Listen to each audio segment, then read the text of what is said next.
Hi everyone out there, this is Bernie Tully, personal injury attorney from the law firm of Tully and Tully at 412-281-8700.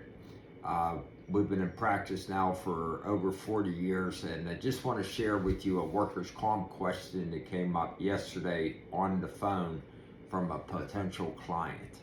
And this is a real practical thing that I think may have some value to you out there in video land.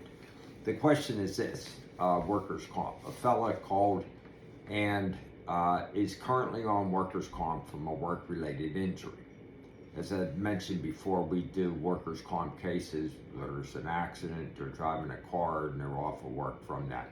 So he calls me up and he says, guess what, Bernie? Their company doctor who had me examined says I'm okay to go back to work, even though I know I'm not capable of doing this physical work that I do. What should I do? And this again is something that comes up an awful lot on these kind of matters, because the other side, that's the insurance doctor, will invariably say you're okay to go back to work even though you physically can't. And it's a catch-22, and I just want to give you specific advice. So if a doctor of their choosing says it's okay to go back to work, what you should do is to go back to work. Hear me out. You don't have to go back to work indefinitely just because their doctor said it, but you have to try. Even if you only go for a half a day, you go into work for a half a day or a day, and at the end of the day you're hurting so much, you've made the effort.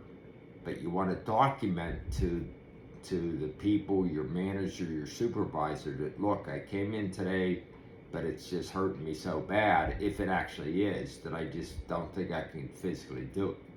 That way it's documented that you made the attempt to follow the advice of the company doctor.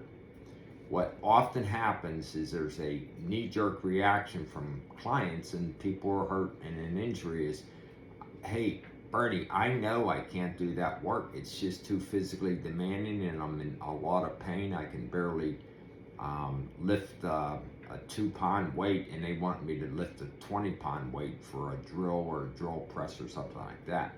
So I'm not even going to try. I'm not even going to go to work because I know myself I can't do it. That is the wrong thing to do. And the reason why is then if you don't try to work, if you don't go in for that one day, they're going to then file a petition to get you off of workers' comp, and they'll say, well, we have a doctor's report that says she is capable of going back to work and she just refuses to go back to work. By you going in there for a half a day or a day or whatever you can tolerate, and then letting the other side know that you just can't physically do it, then you're protected. And your chances of getting kicked off of workers' comp are much less than they would be if you would just take the approach, well, I'm self-diagnosing that I can't do it, so I'm not even going to try. The key here is when you were raised, your parents probably told you is just try, and that way you'll be covered and are much more likely that you'll be able to continue to collect workers' comp for as long as you're actually hurt.